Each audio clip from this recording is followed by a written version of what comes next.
നടത്തിയതിനാൽ സ്തോത്രം. അഗ്നിയിൽ കൂടി പോയാലും കർത്താവേ നീ വെന്തുപോവുകയില്ല, വെള്ളത്തിൽ കൂടി പോയാലും കർത്താവേ അത് മുക്കിക്കളയുകയില്ല. നിന്റെ സ്നേഹമാർന്ന കരങ്ങളുടെ അവർ ഇതുവരെയും വെച്ചുവല്ലോ, അതിനായി സ്തോത്രം.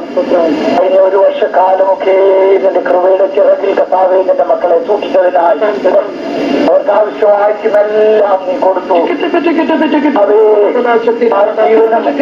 ആവശ്യമായതൊക്കെ കൊടുത്ത് അതിശയകരമായി അവരെ ഇതുവരെ നടത്തിയതിനായി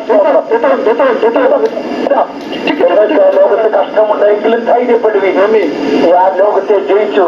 ആ വിശ്വാസം കർത്താവേ ഞങ്ങളുടെ ദോഹയിലെ ഞങ്ങളുടെ പ്രിയപ്പെട്ടവർക്ക് കൊടുക്കുമാറാകണമേ എന്ന് പ്രാർത്ഥിക്കുന്ന കർത്താവേ. കർത്താവിന് വേണ്ടി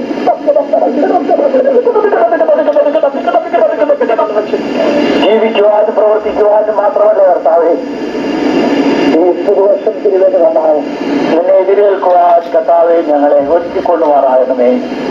നീ ഞങ്ങളോട് സംസാരിക്കണമേ കർത്താവ്, യേശുവിന്റെ നാമത്തിൽ. നിങ്ങളോടെല്ലാം കർത്താവിന്റെ നാമത്തിൽ ഇങ്ങനെ ഒരു സന്ദർഭം ദൈവം ഉണ്ടാക്കി സംസാരിക്കാൻ തക്കണം. ദൈവം കൃപ ഞാൻ ദൈവത്തെ സ്തുതിക്കുന്നു. നിങ്ങൾ ഓരോരുത്തരെയും എല്ലാവരെങ്കിലും പൊതുവായിട്ട് നിങ്ങൾക്കായി പ്രാർത്ഥിച്ചുകൊണ്ടിരിക്കുന്നു. ദൈവം നിങ്ങളുടെ പോക്ക് അവരെ നടത്തിപ്പാരാകുന്ന പ്രിയപ്പെട്ടവര് അവരൊന്ന് പോയെങ്കിലും കർത്താവ് നിങ്ങളെ നടത്തിക്കുവാനാവുന്നു. ആ കർത്താവ് അല്ലിക്ക് ഞാൻ നിങ്ങളെ ഒരു നാളും കൈവിടുകയില്ല, ഉപേക്ഷിക്കുകയില്ല. ഞങ്ങളെ ഓർത്ത് നിങ്ങൾ പ്രാർത്ഥിക്കുന്നു. ഞങ്ങളെ ഓർത്ത് പ്രാർത്ഥിക്കുന്നത് സ്തുതിക്കുന്നു. ഡോക്ടർ ഡോൺ ശ്രീലങ്കയിൽ പോയിരിക്കുന്നു. അദ്ദേഹത്തിനായി പ്രത്യേകം പ്രാർത്ഥിക്കുക. നിങ്ങൾ കേട്ട് കാണുമല്ലോ, കഴിഞ്ഞ 2 ദിവസത്തിന് മുമ്പ് സംസാരിച്ചു. തനിക്ക് അല്പസൗഖ്യമുണ്ട്, ഭക്ഷണം വേണ്ട പോലെ അല്പമായിട്ട് കഴിക്കുന്നു എന്ന് കേട്ട് ഒരുപക്ഷെ ഞാൻ അറിയുന്നതിനേക്കാളും കൂടുതൽ ഒരുപക്ഷെ അദ്ദേഹത്തിന്റെ ശരീരസ്ഥിതിയെ കുറിച്ച് നിങ്ങൾ അറിയുമായിരിക്കും. നമ്മുടെ നടത്തിപ്പാർക്ക് വേണ്ടി അധികം പ്രാർത്ഥിക്കണം. കർത്താവ് ഈ പുതിയ വർഷത്തിലേക്ക് പ്രവേശിച്ചിരിക്കുമ്പോൾ നാം എങ്ങനെ ഈ പുതിയ വർഷത്തിൽ ജീവിക്കണമെന്നുള്ളതിനെ കുറിച്ചാവുന്ന കർത്താവിനോട് സംസാരിച്ചത്. നിങ്ങൾ ആരെങ്കിലും മലയാളത്തില് എബ്രായ ലേഖനം 12-ാം അധ്യായം 2-ാം വാക്യം ഉറക്കെ വായിച്ചാൽ എനിക്ക് കേൾക്കാൻ പറ്റും. എബ്രായർ 12-2 വായിക്കും. മതി. വിശ്വാസത്തിന്റെ നായകനും പൂർത്തി വരുത്തുന്നവനുമായ യേശുവിനെ നോക്കുക. ഈ 1996 ഇതാവുന്ന കർത്താവ് ദോഹായിലെ നിങ്ങളെ വിശ്വാസികൾക്ക് ചെയ്യാനായിട്ട് ഞാനും നിങ്ങളും ചെയ്യേണ്ടത്. വിശ്വാസത്തിന്റെ നായകനും പൂർത്തി വരുത്തുന്നവനുമായ യേശുവിനെ നോക്കുക. നിങ്ങളുടെ നായകന്മാരായിരുന്ന നടത്തിപ്പുകാരും ഇപ്പോൾ അവിടെ ഇല്ല. അവിടെ നായകരായി നോക്കാനായിട്ട് ഒരുപക്ഷെ വേറെ ആരെയും കണ്ടില്ലായിരിക്കാം. എന്നാൽ വിശ്വാസത്തിന്റെ നായകനും പൂർത്തി വരുത്തുന്നവനായ യേശുവിനെ നമുക്ക് നോക്കാം. യേശുവിനെ നോക്കുക എന്ന് പറഞ്ഞാൽ അതിന്റെ അർത്ഥം എന്താവുന്നു? യേശുവിന്റെ സ്വഭാവത്തെ നോക്കുക എന്നുള്ളതാണ്. യേശുവിന്റെ സ്വഭാവത്തിൽ പല ദിവ്യ കാര്യങ്ങളുണ്ടെങ്കിലും ഒരു പ്രധാനമായ ഒരു കാര്യം കർത്താവിന്റെ ഹൃദയത്തിൽ തന്നത് അത് സംസാരിക്കണമെന്നായിരുന്നു ഞാൻ ആഗ്രഹിക്കുന്നത്. കർത്താവ് പൂർത്തി വരുത്തുന്നവനോ വിശ്വാസത്തിന്റെ നായകനും പൂർത്തി വരുത്തുന്നവനുമായ യേശുവിനെ നോക്കുക. നിങ്ങൾ യേശുവിനെ മാത്രം നോക്കിക്കൊണ്ട് ഈ 1996 ജീവിച്ചാൽ ജയം നിങ്ങൾക്കുണ്ട്. കാരണം യേശു എന്ന് പറഞ്ഞാൽ ജയമാവുന്നു. യേശു നമുക്ക് മുമ്പായി പോകുന്നു എന്ന് പറഞ്ഞാൽ ജയം നമുക്ക് മുമ്പായി പോകുന്നു. യേശു നമുക്ക് മുമ്പായി പോകുന്നു എന്ന് പറഞ്ഞാൽ അത് ദൈവത്തിന്റെ കൃപ നമുക്ക് മുമ്പായി പോകുന്നു. യേശുവിനുള്ള ഒരു പ്രധാനമായ ഒരു ദിവ്യ സ്വഭാവം ക്രിസ്തുവിന്റെ താഴ്മ. ക്രിസ്തുവിന്റെ താഴ്മ ധരിച്ചുകൊള്ളുന്നതിന് വേണ്ടിയാവുന്നു കർത്താവ് നമ്മെ വിളിച്ചത്. ആ താഴ്മയുടെ കർത്താവിൽ മറ്റ് എല്ലാ നല്ല ദിവ്യ സ്വഭാവങ്ങളുണ്ടെങ്കിലും ഈ ഒരു ദിവ്യ സ്വഭാവത്തെ കുറിച്ച് ഇന്ന് രാവിലെ സമയം ദൈവത്തിന്റെ വചനത്തിൽ നിന്ന് നമുക്ക് പഠിക്കാം. കർത്താവ് ഭൂമിയിൽ വന്നതിന്റെ ഒരു പ്രധാന ഉദ്ദേശം നമുക്കെല്ലാം അറിയാം. കർത്താവ് ഭൂമിയിൽ വന്നത് നമുക്ക് വേണ്ടി മരിക്കാനാവുന്നുവെന്ന്.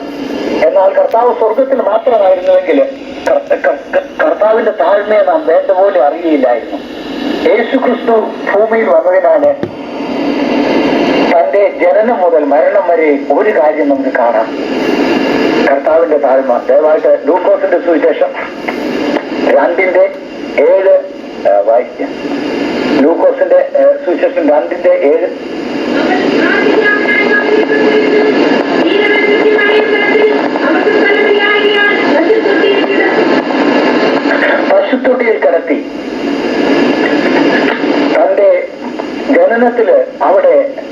സന്തുലിതമായ അഹംഭാവവും നികളവും ഇല്ലായിരുന്നു. പശുത്തൊട്ടിയിൽ കിടക്കുന്ന ഒരു പൈതൽ, പശുത്തൊട്ടിയിൽ ജനിച്ചിട്ട് പശുത്തൊട്ടിയിൽ കിടത്തപ്പെട്ടതായ ഒരു പൈതൽ എന്ന് പറഞ്ഞാൽ ജന്മത്തിലെ യാതൊരു നികളുമില്ല. നമ്മളിൽ ചില ആളുകൾ വലിയ ഉന്നത കുടുംബത്തിൽ ജനിച്ചെന്നുള്ള നികളം കണ്ടേക്കാം, വലിയ പഠിച്ച കുടുംബത്തിൽ ജനിച്ചെന്നുള്ള നികളം കണ്ടേക്കാം, പ്രതാപമുള്ള കുടുംബത്തിൽ, പുരാതന കുടുംബത്തിൽ ജനിച്ചെന്നുള്ള നികളം കണ്ടേക്കാം.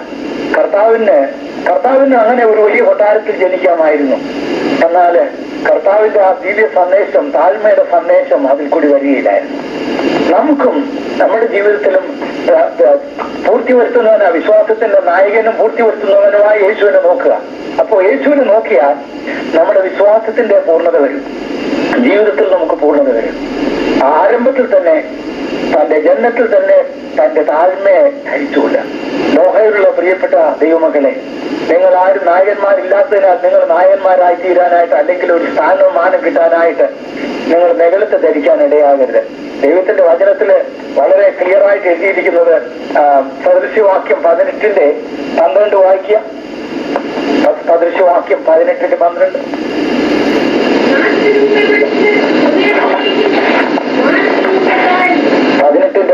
സദൃശ്യവാക്യം. നാശത്തിനു മുമ്പേ മനുഷ്യന്റെ ഹൃദയം നിഗളിക്കുന്നു, മാനത്തിനു മുമ്പേ താഴ്ന്നു. നാശത്തിനു മുമ്പ് മനുഷ്യന്റെ ഹൃദയം നിഗളിക്കുന്നു. നമ്മുടെ ഹൃദയത്തിൽ നിഗളം വരുമ്പോൾ അതിന്റെ അർത്ഥം നാം നാശത്തിലേക്ക് പോകാൻ പോകുന്നു എന്നാണ്. എന്നാൽ മാനത്തിനു മുമ്പ് താഴ്മ. ആകയാൽ നമ്മൾ മാനത്തെ അല്ല തേടേണ്ടത്, താഴ്മയാവുന്നു തേടേണ്ടത്. നമുക്കറിയാമല്ലോ, നിങ്ങൾക്കെല്ലാം അറിയാം, മനുഷ്യനെ ദൈവം മണ്ണിൽ നിന്നാവുന്നു സൃഷ്ടിച്ചത്, പൊടിയിൽ നിന്നാവുന്നു സൃഷ്ടിച്ചത്. എന്നാൽ ദൈവദൂതന്മാരെ സൃഷ്ടിച്ചത് അങ്ങനെയല്ല. എസെക്കിയേലിന്റെ 28-ാം അധ്യായത്തിൽ വായിക്കുന്നു, ഏറ്റവും വിശിഷ്ടമായ പവിഴവും രത്നവും വിശിഷ്ട മഹാപുരോഹിതന്റെ 12 കല്ലുകളുള്ളതിൽ 9 വിശേഷ കല്ലുകൾ കൊണ്ടാവുന്നു. അതും ഏറ്റവും വലിയ തേജസ് കൊണ്ടായിരുന്നു ദൈവദൂതന്മാരെ ജനിപ്പിച്ചത്, ദൈവദൂതന്മാരെ സൃഷ്ടിച്ചത്. എന്നാൽ ആ ദൈവദൂതന്മാർ അവർ നിഗളിച്ചു. അവർക്ക് വേണ്ടി അഗാധ പാതാളത്തെ ഒരുക്കേണ്ടതായിട്ട് വന്നു. അപ്പൊ നിഗളം എന്നുള്ളത് അഗാധ കൂപത്തെ ഉണ്ടാക്കുന്നതാവുന്നു.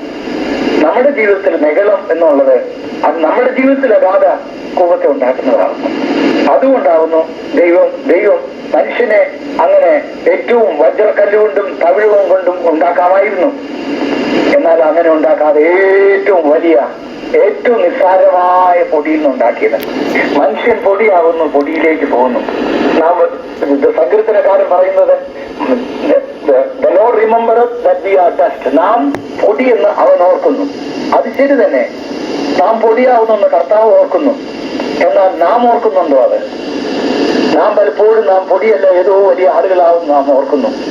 ആയാൽ ഈ പുതിയ വർഷത്തില് വിശ്വാസത്തിന്റെ നായകനും പൂർത്തി വരുത്തുന്നവനുമായ യേശുവിന്റെ താഴ്മയെ നോക്കുക. അദ്ദേഹം വേലയുടെ ആരംഭത്തിൽ ഒരു സ്വർഗീയ ദർശനം കണ്ടു. ആ ദർശനമാകുന്നു തന്റെ ജീവിതത്തിന് വലിയൊരു വ്യത്യാസം ഉണ്ടാക്കിയത്. താൻ സ്വർഗത്തിലേക്ക് പോകുന്ന 7 പടികൾ കണ്ടു. ആ പടിയുടെ 1ാമത്തെ പടിയിൽ താഴ്മയെന്ന് എഴുതി വെച്ചിരുന്നു. 2ാമത്തേതിലും 3ാമത്തേതിലും 4ാമത്തേതിലും 5ാമത്തേതിലും 6ാമത്തേതിലും 7ാമത്തേതിലും മറ്റൊന്നുമല്ല വിശുദ്ധിയെന്നോ അല്ലെങ്കിൽ ഇന്ദ്രിയ ജയമെന്നോ വിശ്വാസമെന്നോ സ്നേഹമെന്നോ അല്ല വേണ്ടത്. 1ാമത്തത് മുതൽ 7 വരെയും താഴ്മയെന്ന് എഴുതി വെച്ചിരിക്കുന്നതാണ്. അത് കണ്ട ആ ദർശനം ആ വിശുദ്ധന്റെ ജീവിതത്തെ അത് മാറ്റമുണ്ടാക്കാൻ കാരണമായി.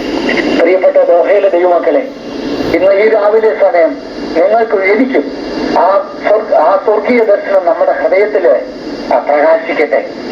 കർത്താവെ, സ്വർഗത്തിലേക്കുള്ള വഴി താഴ്മയാവുന്നു. നമുക്കറിയാമല്ലോ, നരകത്തിലേക്കുള്ള വഴി നിഗളമാവുന്നു. നാം അവിടെയും നാം താഴ്മയുള്ളവരായിരിക്കണം.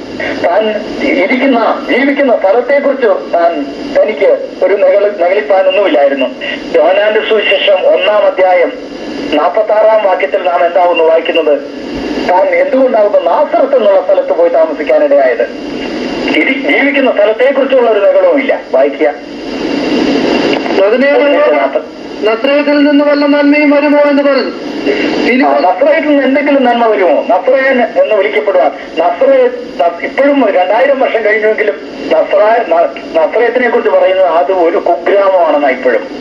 അങ്ങനെ ഒരു കുഗ്രാമത്തിൽ പോയി താൻ അവിടെ അതിൽ നിന്ന് വല്ല നന്മയും വരും, ഒരു നന്മയും വരില്ലാത്ത ഒരു സ്ഥലമാണ്. സ്ഥലത്തെക്കുറിച്ച് നിഗളം ഇല്ല. ഇവിടെ അമേരിക്കയിൽ ജീവിക്കുന്ന ജനങ്ങൾക്കുള്ള ഒരു വലിയ പ്രധാന നിഗളം ഞാൻ അമേരിക്കയിൽ ജീവിക്കുന്നു എന്നാ. അമേരിക്ക എന്ന് പറഞ്ഞാൽ സ്വതവും ഗോമോറയും എന്നല്ലാതെ മറ്റൊന്നുമില്ല. എന്നാൽ ആ സ്ഥലത്തെക്കുറിച്ചുള്ള നിഗളം, ഞാൻ അമേരിക്കയിൽ നിന്ന് ആളുകൾ മറ്റു സ്ഥലങ്ങളിൽ പോകുമ്പോൾ ഞാൻ അമേരിക്കയിൽ നിന്നാണ് വരുന്നതെന്ന് പറയും. അതൊക്കെ അത് സ്ഥലത്തെക്കുറിച്ചുള്ള നിഗളം. കർത്താവിന് വേറെ സ്ഥലത്ത് ഏതെങ്കിലും വലിയ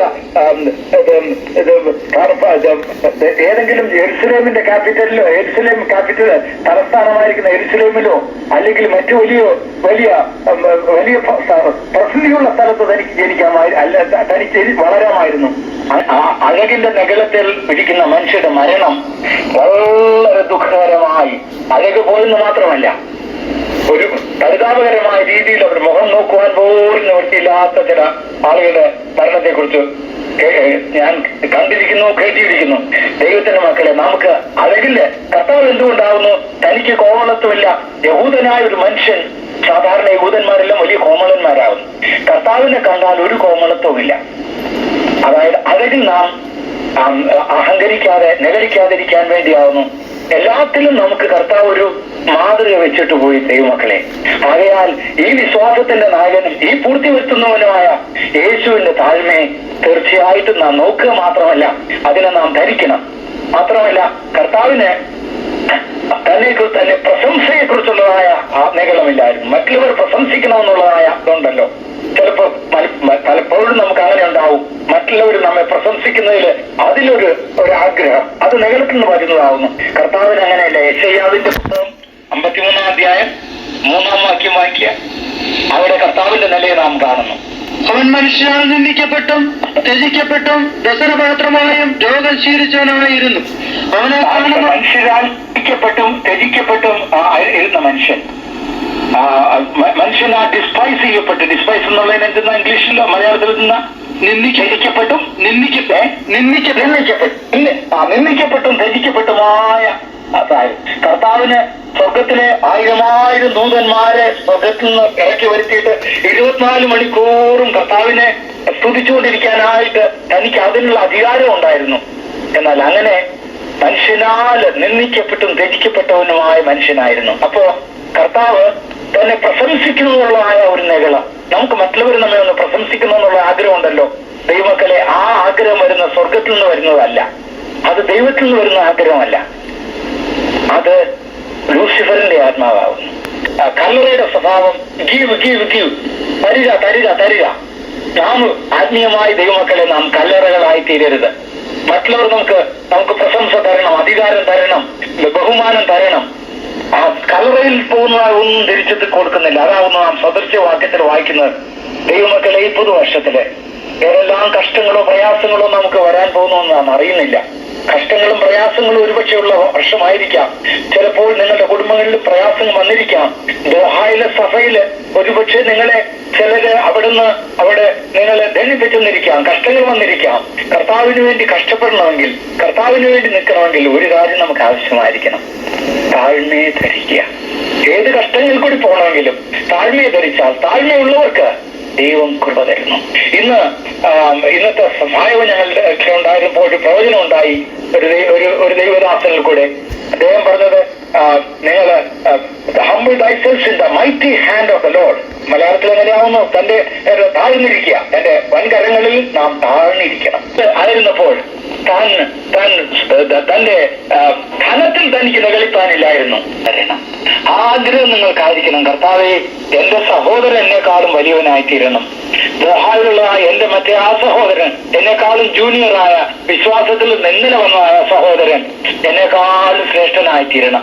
ആദരിക്കുകയും സ്നേഹിക്കുകയും ചെയ്യണം. നമ്മുടെ നടത്തിപ്പാരുതന്നെയും നായകന്മാരായിരിക്കുന്ന പാസ്റ്റർ ലാസസ് ആണെങ്കിൽ ഫെബ്രുവരിയിൽ 83-ാമത്തെ വയസ്സിലേക്ക് കടക്കുന്നു.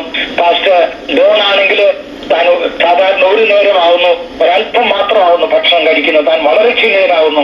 പാസ്റ്റർ പ്രിയം തോമസിന്റെ നിലയിൽ നാം പ്രാർത്ഥിക്കേണ്ടിയിരിക്കുന്നു. നായകന്മാരായി നിൽക്കുന്ന അവരുടെ നില, അവരുടെ ആരോഗ്യം വയ്ക്കുക.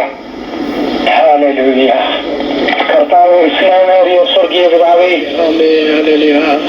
എന്റെ മക്കളെ അനുഗ്രഹിക്കണമേ. ഞങ്ങളുടെ നികളെല്ലാം ക്ഷമിക്കണമേ കർത്താവേ. ഞങ്ങൾ പല കാര്യങ്ങളിൽ നികളിയായിത്തീർന്നു, നിങ്ങൾ ദുഃഖിക്കുന്നവരായിത്തീർന്നു. ഞങ്ങളുടെ മനസ്സിലുള്ളതായ നികളങ്ങളിലേക്ക് അറിയുന്ന ദൈവമേ, യേശുവേ, ദോഹയിലെ ഈ ദൈവജനത്തെ അനുഗ്രഹിക്കണമേ കർത്താവേ. ഞങ്ങളുടെ നികളെല്ലാം നീ ക്ഷമിച്ചു തരണമേ. നിന്റെ ക്രിസ്തുവിന്റെ താഴ്മയെ തന്നെ ധരിച്ച് ഞങ്ങൾക്ക് ലോകത്തിൽ വലിയവരാകാനുള്ള ആഗ്രഹം, പ്രസിദ്ധരാകാനുള്ള ആഗ്രഹം തരണമേ കർത്താവേ. ഞങ്ങളുടെ ദോഹയിലുള്ള ഞങ്ങളുടെ പ്രിയപ്പെട്ടവർക്കായി പ്രാർത്ഥിക്കുന്നു. അവരെ താഴ്മ കൊണ്ട് അനുഗ്രഹിക്കണമേ. എന്റെ വചനം കേട്ട നിന്റെ പ്രിയപ്പെട്ട മക്കളെയൊക്കെ ഒരുക്കിക്കൊള്ളണമേ. വീഴാതെ വണ്ണം സൂക്ഷിച്ച് മഹിമാസന്നിധിയിൽ കളങ്കമില്ലാതെ അനന്തോട് നിർത്തുവാൻ കഴിവവരെ തരും. എന്റെ കടകളിലേക്ക് അവരെ തരുന്നു. യഹോവ നിന്നെ അനുഗ്രഹിച്ച് കാക്കുമാറാകട്ടെ. യഹോവ തിരുമുഖം നിന്റെ മേൽ പ്രകാശിപ്പിച്ച് നിന്നോട് കൃപയുള്ളവനാകട്ടെ. യഹോവ തിരുമുഖം നിന്റെ മേൽ ഉയർത്തി നിനക്ക് സമാധാനം തരുമാറാകട്ടെ. കൃപയും ദൈവത്തിന്റെ സ്നേഹവും പരിശുദ്ധാത്മാവിന്റെ കൂട്ടായ്മയും ഞങ്ങൾ എല്ലാവരോടും ആ ദോഹായിലുള്ള എല്ലാ ദൈവത്തിന്റെ ജനത്തോടും കൂടെ കർത്താവിന്റെ വരവരെ ഇരിക്കുമാറാകട്ടെ. ദൈവം ഞങ്ങളെ അനുഗ്രഹിക്കട്ടെ. എല്ലാവരുടെയും ഈ ഒരു വിശ്വസത്താലും